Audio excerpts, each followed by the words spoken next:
Hello, today we will guide you through how to replace missing fonts in PowerPoint.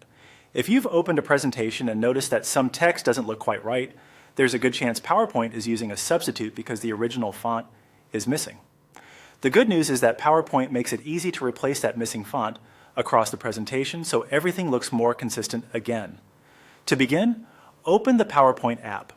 Once PowerPoint is running, open your sample presentation. This is the file where you want to fix the missing fonts. Give it a moment to load fully so all slides and text elements are available.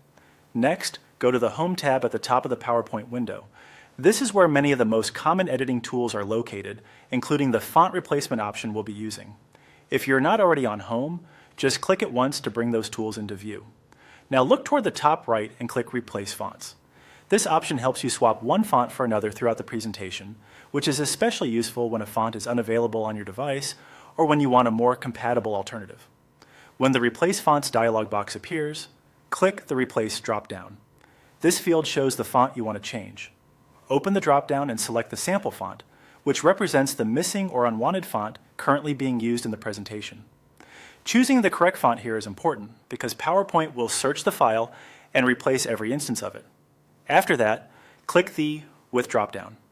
This is where you choose the new font that will take the place of the original one.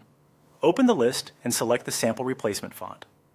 Try to choose a font that matches the style of the original as closely as possible, especially if you want to preserve the overall look of the slides.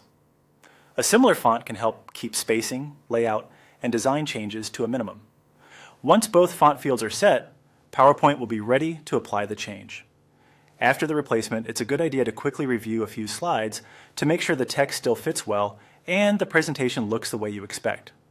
Some fonts are slightly wider or taller than others, so minor visual differences can happen. That's all it takes to replace missing fonts in PowerPoint. With just a few clicks, you can restore consistency and make sure your presentation is ready to share or present with confidence.